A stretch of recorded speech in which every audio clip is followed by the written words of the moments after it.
नमस्कार दोस्तों आपने बाबर आजम को इंटरव्यू में या प्रेस कॉन्फ्रेंस में बहुत कूल जलूल इंग्लिश बोलते हुए सुना होगा। बड़ी मजाक बनती है इनकी, बड़े हास्य के ये एक तरह से पात्र बन जाते हैं जब ये इंग्लिश बोलते हैं, क्योंकि रिपोर्टर इनसे कुछ पूछता है इंग्लिश में और ये जवाब कुछ और देते हैं। कुछ वर्ड्स हैं इनके, जैसे कि डेफिनेटली, मोमेंटम और कुछ एक दो वर्ड और हैं जो ये बीच में बस बोलते रहते हैं इंग्लिश में, और वो उसके बीच में ग्रामेटिकल मिस्टेक इतनी होती है, कुछ लाइन का मतलब ही नहीं बनता। खैर, जो भी है, पाकिस्तान में ये इतिहास रहा है कि इंग्लिश बोलने में कठिनाई रही है, पुराने खिलाड़ियों को भी रही है। इंजमाम उलक जैसे प्लेयर को हमने देखा, कितने बड़े खिलाड़ी वो थे, 10,000 से ज़्यादा रन बनाए उन्होंने ओडीआई में, और उसके बाद भी इंग्लिश उनकी कमज़ोर थी। तो इससे परफॉर्मेंस पे कोई फ़र्क नहीं पड़ता। बिल्कुल इंग्लिश को सिर्फ एक लैंग्वेज के तौर पे देखना चाहिए। English is just a language, it's not a knowledge. तो इसमें कोई बड़ी बात नहीं है। लेकिन क्या आप जानते हैं बाबर आजम की शिक्षा या उन्होंने जो क्वालिफिकेशन हासिल की है वो कितनी है? बाबर आजम सिर्फ 8वीं क्लास तक पढ़े हैं। अब बाबर आजम के इस 8वीं क्लास तक पढ़ने के बाद भी वो इस लेवल पे आ गए हैं कि बड़े बल्लेबाज है, दुनिया के बड़े बल्लेबाज है। तो देखिए, एजुकेशन तो मैटर नहीं करती क्रिकेट में, ये तो बात साफ हो गई है। जो पुराने खिलाड़ी भी पाकिस्तान में रहे, इवन इंडिया में भी रहे हैं, जो नहीं पढ़े लिखे हैं, तो क्वालिफिकेशन तो मैटर नहीं करती। हाँ, परफॉर्मेंस मैटर करती है, टैलेंट मैटर करता है।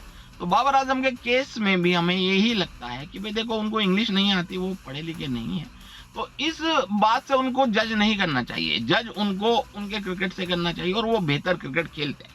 हालांकि विराट कोहली से कंपैरिजन तो नहीं बनता, किसी सूरत में नहीं बनता, और लोग करते हैं, पाकिस्तान के लोग करते हैं विराट कोहली से उनका कंपैरिजन जो नहीं बनता, जिससे सुनकर तो मुझे गुस्सा आ जाता है। लेकिन हाँ, बाबर आजम एक बड़े बल्लेबाज हैं, इस दुनिया में बहुत नाम किया है उन्होंने अपना।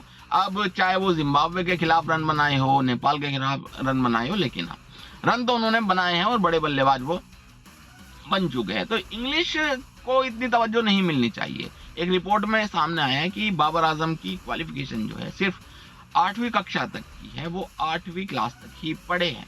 तो इससे भी कोई फर्क पड़ना नहीं चाहिए। हाँ, लेकिन बाबर आजम को अब वो एज ए कैप्टन जब प्रेस कॉन्फ्रेंस में बैठते हैं, तो शायद थोड़ी इंग्लिश उनको इतनी तो आनी चाहिए कि वो उस जो सवाल होते हैं उनको सही समझ के सही जवाब दिए। या आप एक ट्रांसलेटर भी बिठा लीजिए, उसमें भी कोई शर्म नहीं है, उसे ट्रांसलेट करवाइए हिंदी या उर्दू में, और अपना जवाब हिंदी या उर्दू में देंगे, बाकी का काम ट्रांसलेटर कर देगा। तो ये बड़ी चौंका देने वाली खबर है। लोग समझते थे कि बाबर आजम की शिक्षा और क्वालिफिकेशन क्या है, जो है बिल्कुल इंग्लिश नहीं बोल पाते। तो 8वीं क्लास, और पाकिस्तान में 8वीं क्लास का मतलब ये है कि शायद 5वीं से 6ठी क्लास तक तो इंग्लिश होगी भी नहीं। अगर ये मदरसे में पढ़े हैं तो शायद इंग्लिश भी नहीं होगी। मेरे ख्याल से वहाँ पे शिक्षा का स्तर इतना अच्छा नहीं है जैसा हमारे भारत में है।